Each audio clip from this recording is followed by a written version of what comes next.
Alright guys, जैसे कि हमने पिछली वीडियोस में पढ़े कंपोनेंट्स के बारे में, मैंने आपको रेजिस्टर और रेजिस्टेंस के बारे में बताया। मैंने बताया टाइप्स ऑफ रेजिस्टेंस के बारे में आपको, और सबसे पहले हमने नॉर्मल रेजिस्टर के बारे में सब कुछ पढ़ा, जैसे इसकी आइडेंटिटी, वर्क, टेस्टिंग और फॉल्टी कंडीशंस के बारे में मैंने आपको बताया। तो अपना ये चैप्टर क्लियर है। इसके बाद आज हम पढ़ने वाले हैं कोड रेजिस्टर। कोड रेजिस्टर क्या होती है, कैसी होती है, कैसी दिखती है, ये मैं आपको बताऊंगा। तो देखिए दोस्तों, कोड रेजिस्टर, इसको कोड रेजिस्टर इसलिए बोलते हैं दोस्तों क्योंकि ये रेजिस्टर है ना, जो इसके ऊपर कुछ कोड लिखा हुआ है। अगर आप ध्यान से देखेंगे, ये मैंने 2-3 बोर्ड से पिक्स निकाली थी, इसमें आप देख सकते हैं एक रेजिस्टर लगी है जिसके ऊपर कोई कोड लिखा है। मैं आपको बताऊंगा इस कोड को कैसे रीड करना है। इस कोड को देख के आप कैसे बता सकते हैं कि ये कितने ओम्स की है, क्योंकि ये सिंपल नहीं होता है। इसको थोड़ा सा मैं आपको बताता हूँ किस तरह से रीड करना है। जैसे आप देख सकते हैं सिंपल सी लिखी है जो 100-230, लेकिन कुछ इस तरह से भी होती है 2R2, जैसे 22R, मतलब इस तरह से। तो इन सब को मैं आपको बताऊंगा कैसे रीड करना है। तो देखिए दोस्तों, जैसे ये एक सिंपल कोड रजिस्टर है। सिंपल का मतलब इस पे सिर्फ 3 डिजिट लिखे हैं, लेकिन मैं आपको बताऊंगा ये कितने ओम्स की है। तो सबसे पहले देखिए आप पहली रजिस्टर जिस पे लिखा है 100, तो आप ऐसा करिए, इसके जो पहले 2 अक्षर हैं जैसे 1 और 0 उसको लिख लीजिए।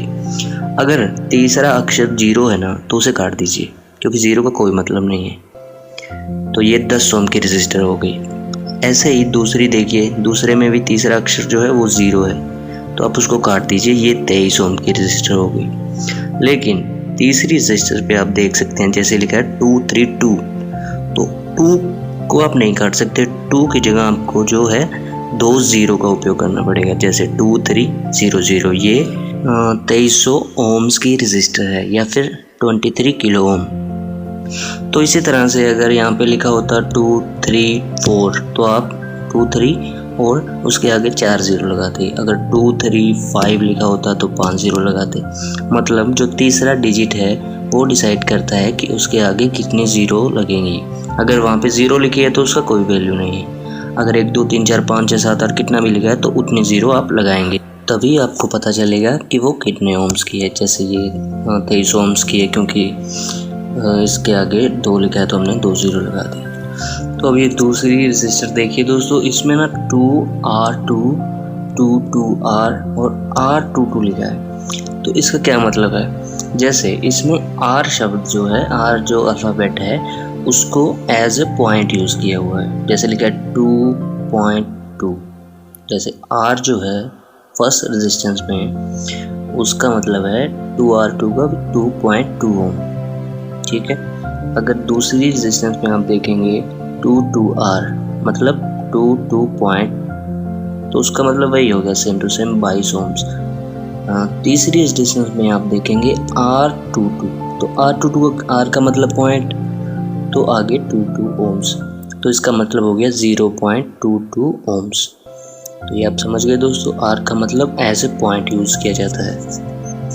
तो ये रजिस्टर देखिए दोस्तों, इसमें K लिखा है, मतलब किलो ओम्स, तो इसको भी एज ए पॉइंट ही यूज़ किया जाता है। जैसे 2.2 K, R लिखा है तो मतलब वो सिंपल ओम्स है, जैसे 2.2 ओम्स। लेकिन अगर K लिखा है तो वो किलो ओम्स वाली रजिस्टर है। जैसे इसमें लिखा है 2K2, तो इसका मतलब है 2.2 किलो ओम्स। 2K मतलब 22 किलो ओम्स, जैसे K22 तो 0.22 किलो ओम्स। इस तरह से इसको भी एज ए पॉइंट यूज़ किया गया है, जो अल्फ़ाबेट K है उसको, बट ये किलो ओम्स में हो जाता है। अगर K लिखा है तो समझ जाइए कि ये किलो ओम्स वाली रजिस्टर है। ये मेगा ओम, जैसे अगर लेटर M लिखा है कहीं पे मान लीजिए, तो उसका मतलब भी पॉइंट ही होगा, लेकिन जो वैल्यू है वो मेगा ओम्स में होगी। जैसे 2.2 मेगा ओम्स, क्योंकि वहाँ पे लिखा है 2M2, तो इसका मतलब मेगा ओम्स। जैसे लिखा है 22M, तो मतलब 22 मेगा ओम्स।